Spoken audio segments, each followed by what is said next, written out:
pagkakita. So, salamat kaya na kids. Siya na mga gospel class areas. Okay, so good morning. Ito, pinulpeo niya. So, dumawag at 30 minutes nga binil kayo. Nalunod na kayo dito isang wanan. Binil kayo niya. So, binil kayo, awat yung istorya, awat yung agay-ayam. So, before we proceed in the lesson tayo, with the message na talang sara, but I just give you a brief summary. May papan iti rason, maapay nga na isurat, at ito yung na letters jay Corinth.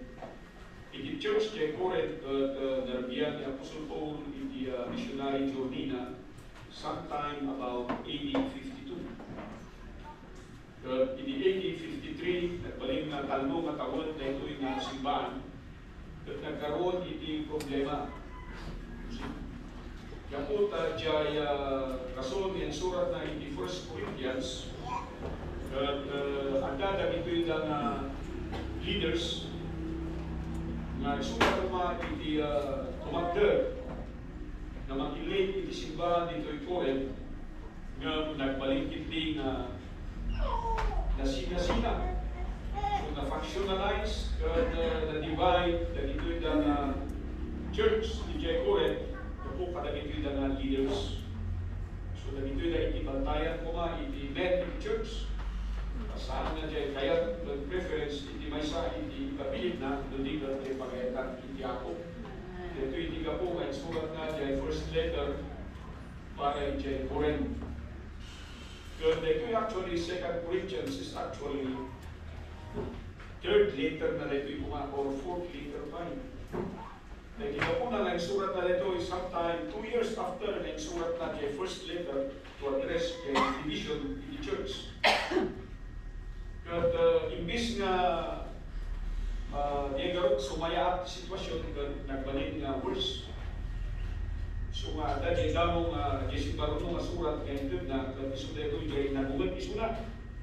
Nireview na dahil ito yung Corinthians believers because they are not andalay nga impatag jay value in the first letter na diningod na kita dahil ito yung false teachers na. And ikargana na ito yung severe letter that we do not have. Nung nabasa yung letter in Book of Acts chapter 18. But ada na ito yung criticize ni Apostle Paul. Yung nilgod ni Apostle Paul, kapag handa nga yung dito yung simbahan, kung kuna na dito yung false teachers. Isuna actually nga kung umay dito, hindi question his attendance. Ang model ng church planter gawin ni Apostle Paul. And then, nagito na pa yung false teachers na inyaraw na adultery to be prevalent inside the church. Siguro nagiging na leaders na adulterous na, they are fornicators, they are worldly leaders. At kapag nagiging na di klase na teacher, anda nga kaya ni Apostle Paul na agsubli ijay, isu nga in-influensya anda nagito yung believers. At nagito yung itinagbalin nga pagka-istorya, nagito yung namati ijay Corinth because they are not only divided, they are actually engaged in different sinful and wicked acts. But kung ay magkusimbahan na ito'y gagayong ikaw sa they are not exempted, apay takastoy garod na gaya na leaders with pastors nga magilan na ulo kinyaga. Isuwa yung surat ni Apostle Paul na ito'y 2 Corinthians. Tapos ibaga na nga ayat yun na ito'y kasimbahan takas iti panagayat ni Kristo. So at that time ito'y chapter 9. Yung bago tayo mamapan in chapter 9, then imbaga na iti rason apay nga haan nga isunga na nakabisita kinyada after na in-deliver na siya yung first 2 letters. In chapter 1, hanggang na chapter 2, so imbaga na nga palalo iti umad ko, and I cannot visit you in my anger. When I'm full of hatred, baka saan ko nga matanggal iti pagit, kaya niya iti maramit ko kada kayo. That not excuse ni Apostol Paul. So nga dati kung damay nga ikitao kung masabon nga kumalma sakto ang ibagati statement. So kung kunada ito yung nga successful na tao, don't ever make decisions when you are angry and when you are emotional. Because mostly kada ito yung nga decisions saan nga nasayaan. So dahil ito yung ibandag na makita tayo. So isurat na ito kung jay chapter 2 and chapter 3, sa ibang baga ni Apostle Paul actually, noon niya iti kasayaan iti ministry. Jay ministry kung jay panagserbi iti naman iti ni Apo Diyos. Naapay ka nasayaan dito yung gabutan nagbalik na nasayaan ni Diyos kada tayo. Kasi kumpara na, nung kasanungan sinustain ni Apo Diyos, dagito'y dala Israelitas iti wilderness. Kastoy man iti ayat ni Kristo, iti simbahan tatang. Nga maliplipatan na ito'y dala membro. Di makikita tayo lahat ka, dyan problema, dyan karit iti biyag, dyan challenge iti ministry, isang mga katuan na members tatang, saan nga may goal, saan nga makiparticipate, katalaan na ito'y karason, tapos saan nga attend. So dagito'y nakakapsat, no, dagito'y napasamak during the time, in the early history of the church, it is still happening in our time today. So mga gagawin kapsat, kunanan ito'y, in verse 1, for us touching the ministering to the saints, it is superfluous for me to write to you. Actually, marigata na ka mag-isurat dito Yung masakol nga ma-explain ko kada kayo, wala niya puso po. For I know the forwardness of your mind, for which I boast of you to them of Macedonia, that Achaia was ready a year ago, and your sin had provoked very many. So, he wants to start to encourage the gitida Corinthians believer, nga mga niya Apostle Paul, inusar ko pa ida kayo. Akas example, kada gitida simbahan, ijay, Macedonia. Nga da kayo ka, full of love, full of zealousness. Kung apay, ano kadi nga usaran dito yung challenge, tato'y paprantiyo kadi pailayo, nga agpaisulti ay, na encouragement ko kada ito yung Macedonian believer, because later on, makita tayo dito yung kakapsat, nga kung kunan ni Apostle Paul, nga dagito'y da nga nakurkurapay kasimbahan yung da kayo, dagito'y da marigrigat ka churches yung da kayo, isuda pa iti sumusuporta nga dapat na da kayo kuma. Isu actually dagito'y iti composition, iti dagito'y na istorya. Isu nga iti dagito'y nga chapter 9, I choose verse 8 to be the very central text iti dagito'y na mensahe, which I entitled The Reason to Abound. The reason to abound. But kung natin ito yung verse 8, and God is able to make all grace abound toward you, that you always, having all sufficiency in all things, may abound to every good work. Pagkatapos babasahin natin lahat yan, at sasabihin niya, doon sa verse 12, for the administration of this service, not only supplieth the want of the saints, but is abundant also by many thanksgiving unto God. Yun ang sabi ni Apostle Paul. Ngano, may administer dagito'y da nga rason no amay nga abound itong galmay sa kanatayon kat anyati ko na nandiyan verse 12 masuplaya na amin iti kasakulan iti namati. So tatagalit ni kapsat, iti goal tayo, iti karalag tayo, iti dito'y nga ika-50th year nga anniversary dito'y kasimbahan, tatako ma iti mundaway, nga iti membro iti dito'y kasimbahan, at accountment. And as timely as that is our goal for this year, for the, kung kuna tayo nga Jubilee anniversary celebration tayo, iso ang pinili tayo yung mensahe, to deliver to you because dito yung lang iti-text jay conference nga natindaran ni jay tapos while it is all about cheerful giving nga habang agpi-preach jay preacher kat dito yung iti may sana nakita nga verse nga ididinmanon dito yung I cannot stop but to write a message So habang ag-deliver, ag-preach the preacher, I was also actually constructing the message which I have to deliver this morning. Isu nga, the title na dito ay recently about adalang ti talong nga banag, and we can find that dito nga talong nga banag AJ verse 8. No apay, nga iti maysa nga namati, kat masapol nga agbanlegi. Kat ada iti talong nga banag nga masapol nga i-consider tayo. Amen? So my time is almost 20 before 12, and I can be able to finish that before 12. That yung inside. So muna na puntos tayo, and God is able. God is able.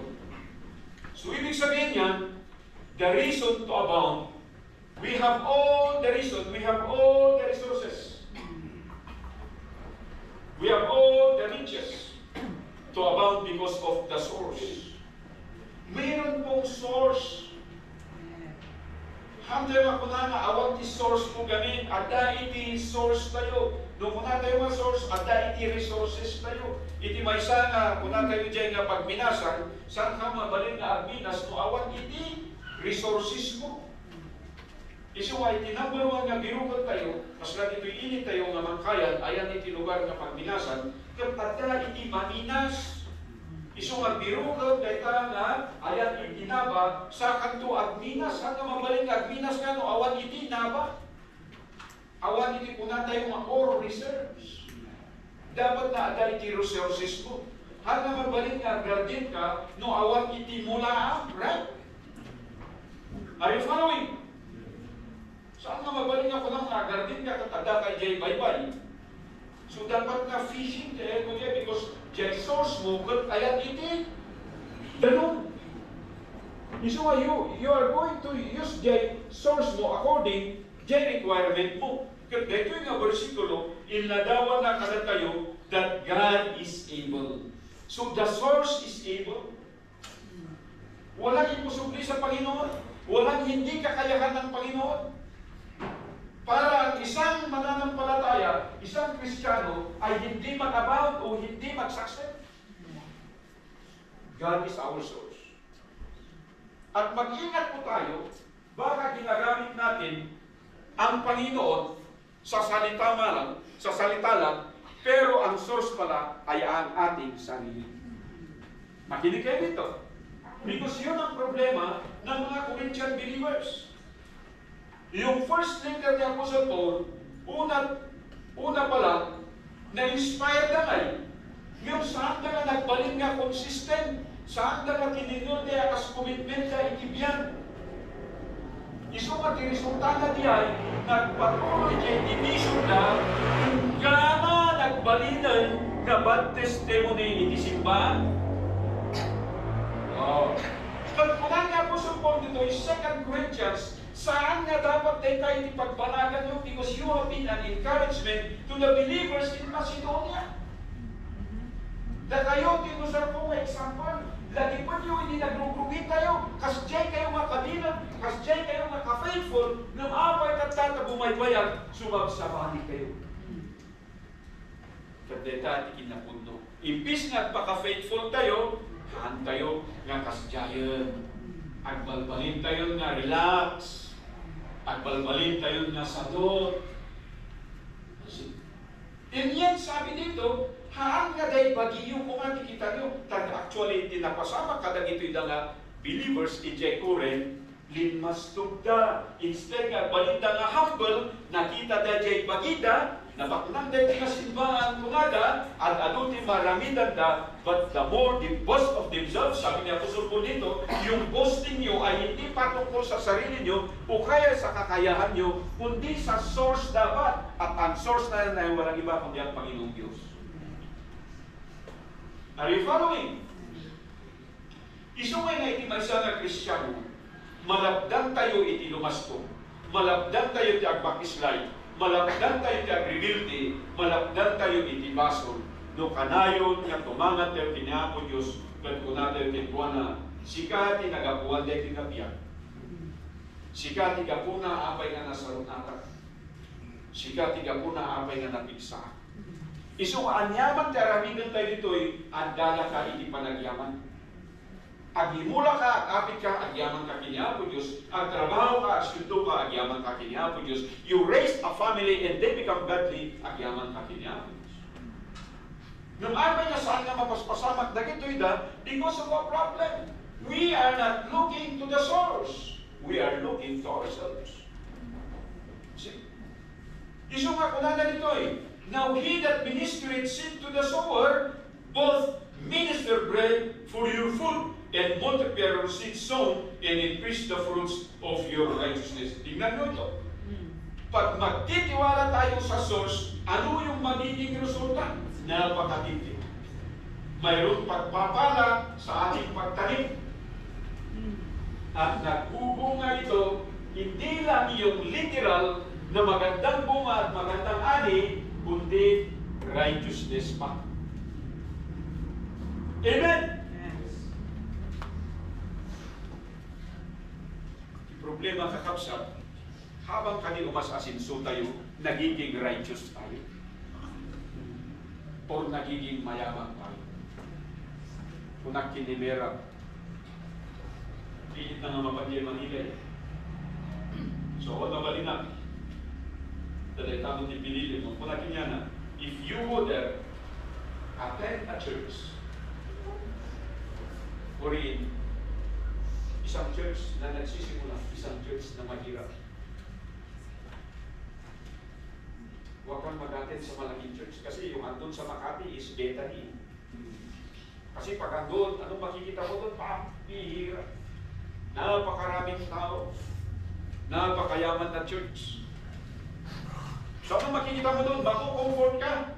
May mga membro doon na walang ginagawa, nag-attend lang, walang ministry. Pero pag mag-attend ka sa nagsisimulang gawain, anong makikita mo dyan? Kung kundi lang yung member, pero yan, nagpupursige sila. Nagtatrabaho sila. Actually, may tulad yung Corinthian church na yan sa church of sa Bethany. Napakayaman church. Meron supported dyan. Kaya patungkol sa pera, walang problema. Wala kang masabi. Napakalawak yung kanilang ministry. Ang dami nilang mga foreign missions, mga local missionaries. Pero alam niyo, ang hindi ko gusto, yung prinsipyo ng deputation. Actually, walang deputation sa Bible. Yun ang lumabas doon sa conference namin. Hindi lang kasi binanatan yung kwantuin. Kasi right after teaching na wala naman talagang hindi natin hihintayin na magkaroon ng sapat na pera bago ka magsimula ng ministry kasi pag gano'n, walang pananampalataya doon. Magsimula ka sa ministry, katulad ng pagsisimula ni Apostol Paul at bigyan na yan ng Panginoon ng pagpapala. Bakit? Siya ang source. Hindi yung nagbigay, hindi yung church, hindi yung mga believers yung source, ang Panginoon ang source. Kaya dapat manampalataya tayo sa Kanya at ganyan ang ginagawa ng church na ito. Amen. Isumat ito gagawin din kami sa unang verse 11, being enriched in everything to all bountifulness which causeth through us thanksgiving to God. So babalik ka, pag alam mo na siya ang source, at na kanayon iti panagyaman mo kini Apo Diyos. Amen. Haan nga tao, di ayan ti utang na loob. Kinihamis. Iti problema, iti kamayatan na dito, no ti tao, ti kitaan tayo masos, dahil na tao, nga nang pautangin ka, nang tulongin ka, nang trendin ka, nang isurukin ka, kanayon na bibiro ko na ti utang na loob. Amen? Diba? It's almost, as diyan iti ko na ni Apostol Paul, diyan inside tayo di last meeting, may papangkin ni Philemon, nga si tarang ni Onesimus. Amok nga dati taray na dahil ka, ada ikinakakan na ka, ada inala na ka, no saan na nga mabayadan, siya kung timang bayad, charge it to my account. Di ba sabi ni Apostol Paul? Pero, anong sabi ni Apostol Paul? Isipin mo, na yung nagawa ko sa iyo, hindi ko nga sinisihil. It's the other way around of telling, oh, actually may utang na loob ka sa akin, pero hindi ko yung sinisingil. Yan ang sinasabi ni Apostol Paul. Para hindi maging dahilan yun, para hindi mo tanggapin si Onesimus. At ito ngayon, ang mga bagay-bagay, sabi niya, yung thanksgiving to God, mangyayari lang yan kung siya ang source mo. Kaya nga sabi ko sa inyo, yung tao ang nakakautangan natin, may utang na loob tayo sa kanila. Tatanawin nila ang utang na loob yun. Pero ang Panginoong Diyos, hindi kailanman niya tatanawin ang utang na loob. Amen? Kundi yun ay isang pagmamahal ng Diyos sa atin. Pagmamahal niya yun. Yun ang faithfulness ng Panginoon. Yung gawin kanyang pagpapala at pagpapalain kanya. Yun ang faithfulness ng Panginoon. Pag siya talagang nakikita natin source. Kaya sabi ko sa inyo, wala tayong dahilan para magmayabang, para mag-backsliding. Nung kanayon nakitaan tayo ng isunay the source. It is like dito, ikakapsat, if He is the source, there is also the subject. Subject ng source na ito. Ano ito? Sino ba ito? Tayo. Kasi sabi dito, and God is able to make all grace abound toward you, toward us. Tayo ang subject ng source na ito. Ang kayamanan ng Diyos, ang pagpapala ng Diyos, ang pagmamahal ng Diyos para sa atin ito. Amen? It's not for the angels. It's not for the unbelievers. It's actually for the church. Oh. See, kita nyo kanina ito yung statement. Anong sabi niya? Sabi niya dito, may all grace abound. Abound. The reason to abound. Bakit? Kasi grasya na ng Panginoon. Pag sinabi natin grasya, para maintindihan natin, andyan na yung pabor ng Diyos para ikaw ay mag-abound, para ikaw ay maging successful, para ikaw ay magamot, para ikaw ay makapag-aral, para ikaw ay makapagsilbi sa Kanya. Pambira, yung Creator, you win the favor of the Creator. Imagine. Itong sinasabi nga po po, ina-addressan niya yung issue. Oh, bakit? Kasi ang mga ito, naging matulungin sila noon.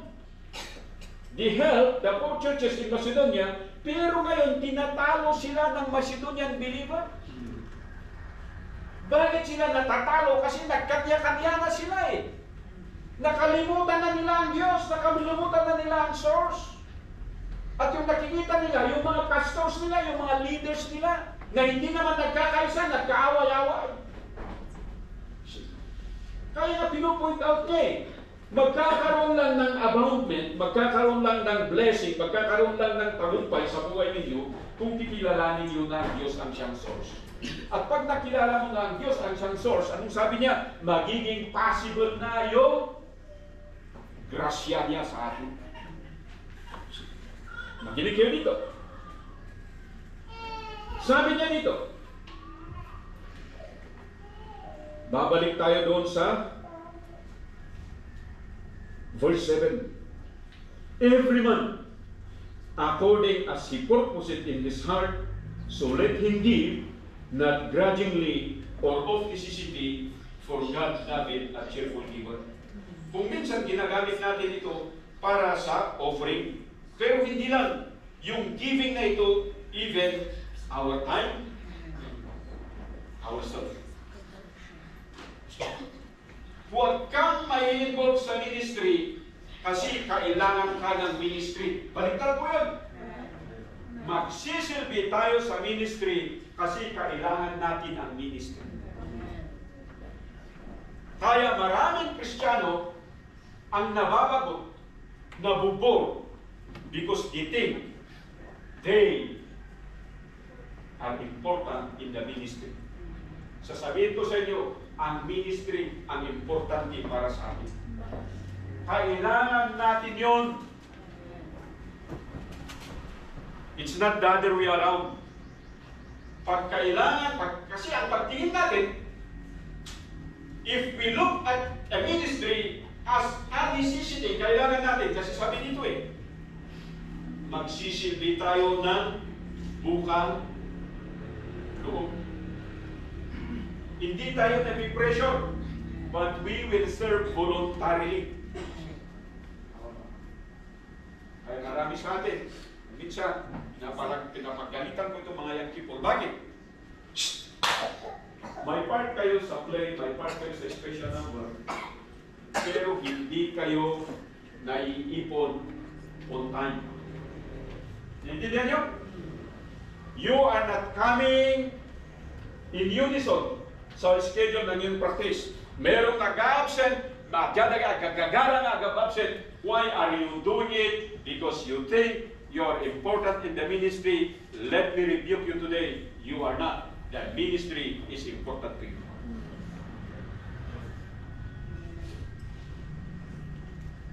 Bilang pastor nyo, I experienced this. Maraming magagaling na young people nung kapanahunan namin. Sila yung mga napipili, mga character, sila yung mga napipili na aawit. I was just there in the sideline. Nag-join ako, hindi dahil lang sa kailangan ako, hindi. Kasi kailangan ko yung ministry. Nagiging busy ako. Awat time ko magbulakbol. It's a learning process for me. Nga pa yan, kita kakapsat ko, ginmakul amin na gito'y, sangkasapulan, sangkasaan kami, halos agtrabaho, dahil na kiniyamak, yamin nga klase hindi trabaho. Tapdulan, they can be able to send them to school. And yet, tumalakad. Handa nga nag-eskwila. Pa yan. Gapu iti, barbarakala. Gapu iti, ano, nag-asawa na saan na nakapalpas. And when I was ushered in the church, nakita ko, ano ba ang gamit ng church? Ano ba ang gamit ng ministry? And I look at it, napakaraming activities. Ang yan ay ito, balay, simbahan, eskwelahan. That must be the sign. Amen? Hindi yung mga young people natin, ayaw nila. Kaya sabi ko dito, may mga missions na tayo sa different places, doon kayo mag-attend. Huwag kayong mag-attend sa ibang churches. Bakit? Hindi nila na kayo namumonitor. Wala sa kanila yung pagmamahal ng church na ito. Actually, pupunta ka doon, hindi naman yun ang dahilan kung bakit ka naligtas. Hindi ka naman pinanalangin para makapag-aral. Kaya nga, those were the failures. When we have young people who were trained, but after they have studied, they have left this church and they are attending different churches now. Kaya sabi ko sa inyo, napakalakas ka ng church na ito kung alam ng bawat membro yung locality ng isang church. The subject, tayo po ito. Kaya sabi dito, He, sabi sa verse 10, that ministering seed to the sower, both minister bread for your food and multiply your seed. Palaging tayo, your soul, and increase the fruits of your righteousness, being enriched in everything to all bountifulness, which goeth through us, thanksgiving to God. For the administration of the service not only supplied the want of the saints, but is abundant also by many thanksgiving unto God. So makikita niyo dito sa verse 11 and verse 12, nakatuon palagi sa Panginoon. Kung kikilalanin natin siya, na siya ay source, at yung source ay darating sa subject. At ano yung subject na yan? Tayo pong mananampalataya. So yung sinasabi natin, nasangkasakulan sa kasaan tayo lang, at jay untaway nga tayo, at mabalik at progreso, nutang lang tayo lang ito yung prinsipyo. Amen? Yung problema nga rin, kaya kung natin Biblia nga, haraan nga kumplito kaya pamati tayo. Saan lang nga nga kumplito, kurang pa. Saan lang nga kurang, basin pa. So nga na kayo na disipulo ni Kristo. At yung dabil ka, Justin, ito magayayaw ka. You of little faith, kunan ni Kristo kiniyala. Tanda ka kita panag nga kayat ang marami doon. Yung kayat na nga marami na ito'y, kayat dalaan. Yung kasaludan nga ma-obtain na ito'y, saan dapat nga ipapati? Diay iti problema kada tayo. Kaya tayo nga maagasan, kaya tayo nga makaiskwila, kaya tayo nga masinsuitibyan, ngayon saan tayo man nga ipapati? Ipapati nga niya! Ipapati nga ang trabaho, han tayo nga problema diyan. Nung han tayo nga ipapati nga ang servi para kiniyak ng Diyos. Kaya isunan ka rin Diyos. And then the last nga point dito. Sabi rito, toward you that you always having all sufficiency in all things. Having all sufficiency. Ano yung sufficiency? Success. The first point is the source. It's none other than but God. The second is the subject, which is us, you and me, which is the church. And the third is, ito na yung culmination. Anong sabi niya? Having all, hindi some, kundi all. Alam niyo yung sufficiency? Completeness. Wala ka nang hahangarin. Andyan lahat ang kailangan mo. You will not desire anymore any other things. Andyan lahat. Napakatindi ito. Sabi niya, having all sufficiency of all things, may abound to every good work. Ano ito? Kasi nakikita mo na binibigay lahat ng Panginoon ang pangangailangan mo, wala kang rason para hindi mag-abound sa good work. Yung problema, habang umasasinso tayo, umimot tayo. Hangay ko ma. Because kung titingnan nyo yung principle ng blessing, even in the Old Testament, sabi ng Panginoong Diyos, I will bless you so that you will be a blessing to others. Yun ang prinsipyo ng blessing eh. In God, that same principle is, He will make us abound so that we can be a blessing to the poor, to the needy, to the less fortunate. So, kung di target kayo dito simbahan, kung matalo iti professional kayo, kaya kung makatulong tayo iti datuma na makaiskwila naman. Mawatan nyo. To be able to reach the far-flung places, agyaman na kayo. Tata dahil mo kung tayo nga walk of faith dito na church. Hantay nga nakakonsentrate lang ito. Rungwa tayo, makita tayo. Ano yung makita kay the needs of the community na pinatakder ni Apo Diyos iti dito nga simbahan. So that this church can be a blessing to this people. Pero paano ito matutupad? No, kalpasan nga naka-eskwila ka, kalpasan nga nagkatrabaho ka, kalpasan nga masinso ka, doon nalipatan mo niya mo Diyos, nagbalik ka ng faithful ito simbahan.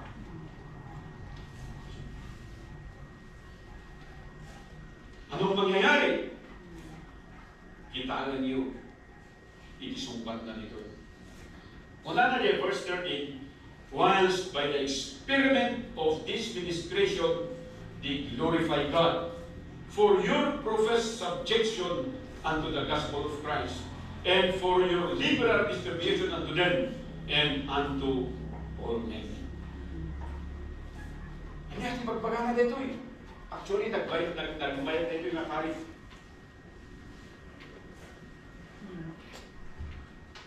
Experiment means perform. Do. Nag-eskwila kayo kanina, mag-experiment kayo, imagine nyo. O, mag-experiment kayo, pero sa imaginasyon lang. It cannot be.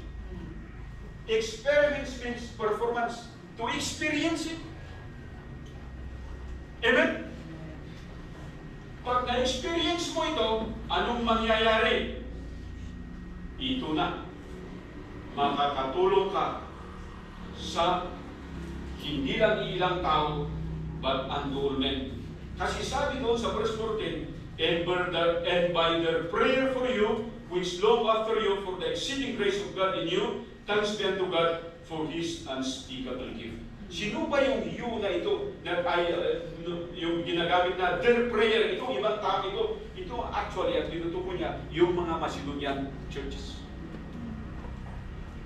Na yun sana ang gayahin ng mga Corinthian believers. Hindi nila nakikita yung kakulangan nila. Kasi ang nakikita nila, they are sufficient in Christ. Amen? For that reason, they are becoming a blessing. Iyon ang dahilan kung bakit nakakaya nilang tumulong in spite ng kanilang kahirapan. Kasi hindi nila nakikita na pag tumulong sila ay maghihirap sila. Hindi! Pag tumulong sila, ginagawa lang nila yung karapat-dapat na gawin. At gagawin ng Diyos na ang kanilang estado sa buhay ay isa ng pagpapala. Yung sufficiency, sabi dito, hindi kailangan maalam-alim nga kinabak ng hindi ka dyan makita nga dyan together. It's more than enough for your family. But you can still help. Amen? Iso dahil iti banban nagkakapsat. The reason to abound. Han mga urayan nga nung bumaknang ka. Han mga urayan nga nung bumaknang pa yung balay mo. Han mga urayan nga nung magatang mo pa yung kastoy. Tapos makatulong ka, no? Start right there. In God. Sabi dito, will supply all your needs. Iriintin ka siya. Pagmati lang man, hindi ka sapulan kayo. Tapos may experience tayo na ito. At yung problema ka na tayo kakapsat, hindi ubing tayo pa, mas may sana naman, ikas na ito, we are full of idealism. Pero kung magsimula na tayong makapag-aral, magsimula na tayong magkatrabaho, nawawala na yung idealism sa atin. Napapalitan na ng practicality. And because we become practical in life, we forget about the source. And even the subject. And even the success. We are chasing after success. And yet sabi ng Bible, ibibigay ko yung success sa iyo, sabi ng Diyos. Amen. Katanang sapa. Kanya hindi kararag mo Diyos. You are the source. And I am the recipient. And I guarantee you, success will be in my life. Can you say that to God? Masasabi mo kaya sa panalangin sa Panginoon niya as we end this message in the prayer. Shall we always stand up and let us pray. Maminsan pa yapo Diyos, sumamo kami ka. Awalan may last of page sa mga sampai kumain ka mga miris, galmay sa kada kami yung masalong at kasimple ng karigat hindi panagbiyak. Para kada gito na tubig, di ay hindi mapanunod. Ang dami parihintis na makitigtigad sa kasapulan sa kasanan. So magkamuna na ito isang sa lahat ng dapat iskuina. At makita na iti na ito'y kasimbahan na may isa po Diyos. May institusyon na pinatakder iti Diyos na makatulong at nagiging na ito'y anak ito ito. Saan ko mga kita na ito'y na young people. Akas may isa nga padagsun, magdadalo, hindi pa nag-enjoy. Ang asin ng Diyos. Numan itiawis di sa kalubungan, katanda na nagadu, haan nga sumasarda ng Diyos. Itiawis mo kumain di makita. At ang ito'y na agtrab-trabaho, makita mi kumain. Nasikatin ang ito yung trabaho. So, dapat lang napagyamanan isa. Sabi mo, saril na ito yung trabaho, tapurasumi, na saan nga makapagsun. Itianyaman na ministry. O saril may naging ng excuses. Kung saan na may goal. Nung mamingsan pa, agapsit kami. Itigi mo, irasun mi nga nabandong kami. Irasun mi, nag-report kami. Pang-aasin mga po Diyos na kawalan mo. Hindi na ito'y nagundaway, maamiris ko ba, ito'y lang anak mo. May naramit mo nga nabaligi, panagtrabaho kung panag-iskwila na nakuha ko Diyos, tanda ka na magtintin.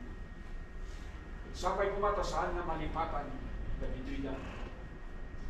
oblantis, professionals, dito na simba. Kada ito'y nga parientis man, I pray Father to. Nagdakil iti karit, responsibility, iti may sanga ama, kang may sanga ina. Pang-aasim ako Diyos. Tumangad kami ng sila. Hanga aksidente, mada kami kat nag-asawa.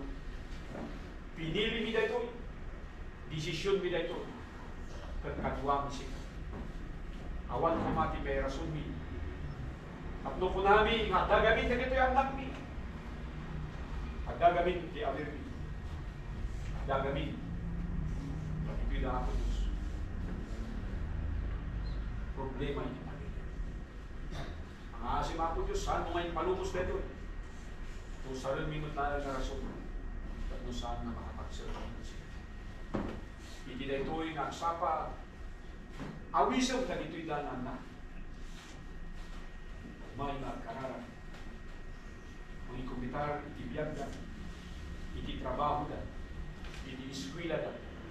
Iti pamilyada. Masaan kami kumaano Diyos.